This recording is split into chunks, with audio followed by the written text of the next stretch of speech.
Welcome back once again, all of my low carb friends, and for those of you who are here for the first time, welcome. Today I have another very easy keto bread recipe for you. Today I am going to show you an updated version of my Keto Hawaiian rolls. Y'all know that I'm always trying to make my bread recipes taste better and better and better.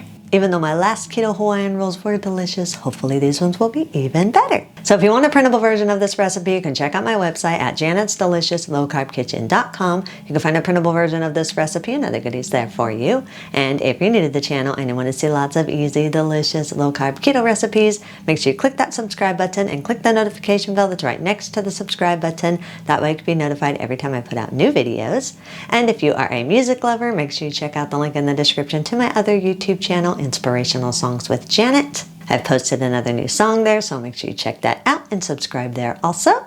And if you would like to help support this channel, make sure you scroll down in the description of the video. You'll see some affiliate links. Anytime you purchase anything using those affiliate links, a small portion of your purchase will go to me and help support the channel. So while we do all that, let's get cooking.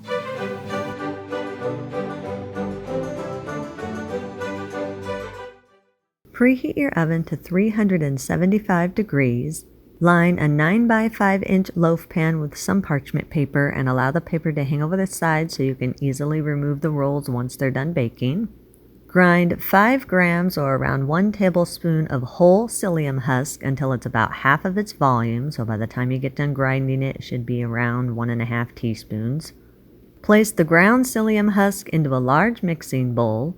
Add 77 grams or around 11 tablespoons of coconut flour, 15 grams or around 1 tablespoon of baking powder, 50 grams or around a 1/4 cup of the granulated sugar substitute of your choice. I'm using granulated monk fruit sweetener.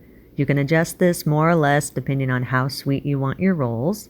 Add a 1/2 teaspoon of salt. And if you want to, you can add some dry seasonings or dry spices to give your rolls a little bit of flavor. I'm just adding a little bit of instant dry yeast. I like that yeasty flavor in my bread products. Sift all the dry ingredients into the bowl with the psyllium husk until everything is fully combined and there are no lumps in the dry ingredients.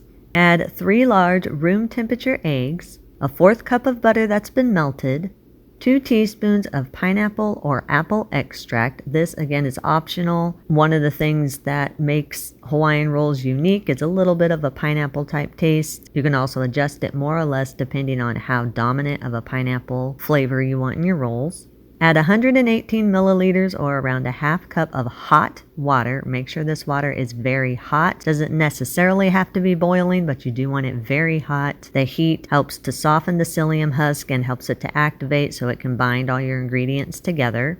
Stir the wet ingredients into the dry ingredients for about 1 minute or until everything is combined and a dough forms. At first, the mixture might seem a little bit soupy or wet, but as you keep stirring it, there will be a nice dough that forms. After you've stirred the dough for a minute, scrape down the sides of the bowl and push your dough to the center of the bowl.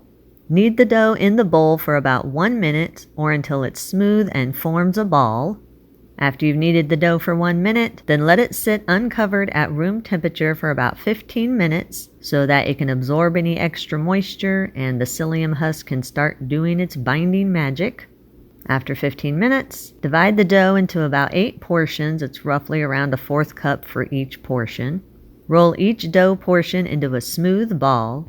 Now I'm making mine on the smaller side because I'm going to use them as appetizer rolls. I'm probably going to fill them with some chicken salad or something like that, just something as a little appetizer. So if you want more of like a dinner size type roll, you can always make these a little bit bigger. It's up to you what size you want your rolls to be. Just remember, if you do make them bigger, you're not going to have 8 portions. You're going to obviously have less. Place the rolled dough portions side by side into your prepared loaf pan. Then use the palm of your hand or your fingers and very slightly flatten the tops of the rolls. You don't want to flatten these completely. You just want to flatten them just a little bit so that the tops don't crack from the steam inside the rolls when they're baking. Melt 1 tablespoon of butter, then brush the melted butter on top of the rolls. Place the rolls in your preheated oven and bake at 375 degrees for 25 to 30 minutes or until the rolls are golden around the edges. Once the rolls are done baking, remove them from the oven and allow them to cool in the pan for at least 20 minutes or until they're firm. Once the rolls are firm, grasp the overhanging parchment paper, lift the rolls out of the pan and transfer them to a wire rack, then separate the rolls and place them on the rack. You can serve these warm or at room temperature. When you are ready to use them, turn the rolls on their side and cut them in half horizontally to create a top and a bottom. You see inside here they have a nice crumb. They're really nice and soft without being wet. You can eat these plain, or you can spread some butter on them or some filling of your choice. All up to you how you want to serve them. If you do have any leftovers, allow them to cool to room temperature, then store them in an airtight container at room temperature for up to 3 days, or in an airtight container in your refrigerator for up to 5 days, or in a freezer-safe airtight container in your freezer for up to 1 month. If you do choose to freeze these, make sure you wrap them individually in some plastic wrap before you put them into your freezer-safe container, or just put pieces of parchment paper in between each one of the rolls. That way they don't freeze together, and when you're ready to use them, you can just take out however many you want, then eat and enjoy. And that's our recipe of the day. I hope you enjoyed it. If you did and you want to see more recipes like this, make sure you click that thumbs up like button, click that subscribe button. Leave me a comment if you want to. Let me know if there's any recipes that you'd like to learn how to make, and I'll do what I can to get those out there for you. And as always, keep cooking.